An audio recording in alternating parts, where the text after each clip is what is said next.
Hey everyone, it's Dr. Marcus Chacos with Ep1 Chiropractic, sharing with you how you can escalate your development and elevate chiropractic. Today I want to talk to you about procedures, and here I am at the front desk of my practice. The girls aren't here at the moment because they did not want to be videotaped. However, I wanted to just highlight when you're at the front desk, that's where procedures begin. How you answer the phone, how you welcome new patients into the practice, how you interact with your team is all a procedural based process. And I have up here our training manuals for our procedures, and we categorize that into two different areas of training, and I'm going to talk about that in a moment.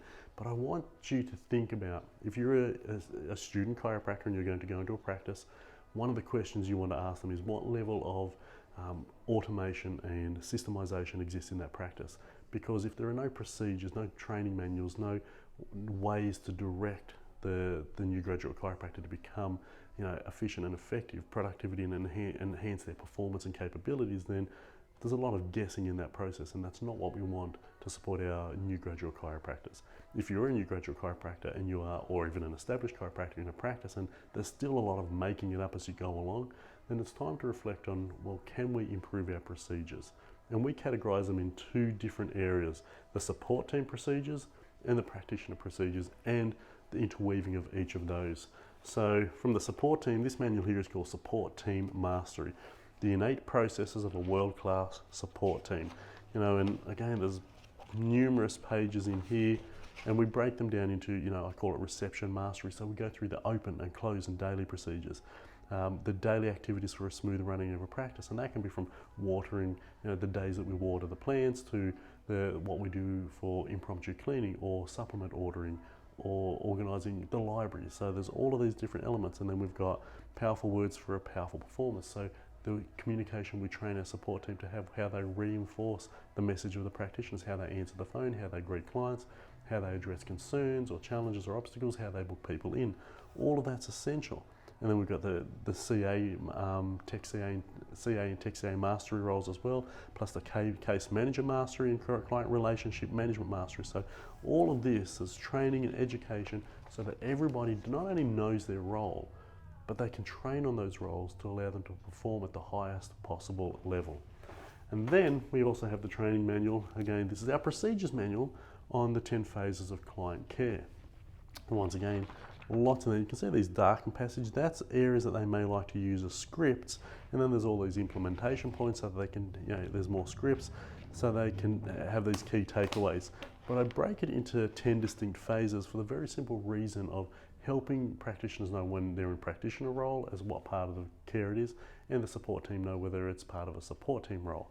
And so we have the first phase is the client contacting the practice. It could be from a walk-in from the front door, it could be a phone call, it could be a social media outreach. So we know that that's the first protocol, and then we obviously have, and I won't go through it here, I just want to highlight that it should be a procedure in place for just about everything.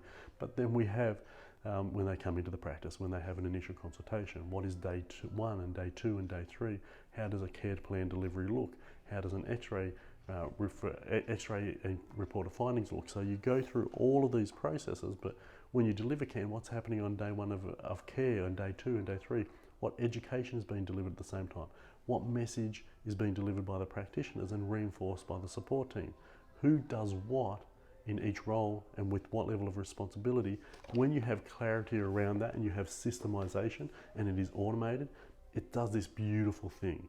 It frees up the mind to be creative, to demonstrate initiative, because you know how to answer phones, you know how to do different roles and responsibilities efficiently and effortlessly. And then all of a sudden you get to be able to say, I can infuse my own personality into that. I know what needs to be done, it's easy. And now I get to have fun with it, I get to be creative with it. And so that's the beauty of procedures, is it really clearly helps people do what they want to do at the highest possible level, but allows then for us that creativity and personalization, because we're not just making things up and using all of our RAM, our working memory to think, what do I have to do now, what do I have to do now? We know what we have to do and we do it well. So in that space of I've got exact clarity about what to do, then I become the most creative, innovative, high energy version of myself, and procedures make that possible. So have you got clarity around the procedures, your roles and responsibilities? Are you training on that? And are you innovating new ideas to continue to build energy in your practice to create the best, most powerful outcomes?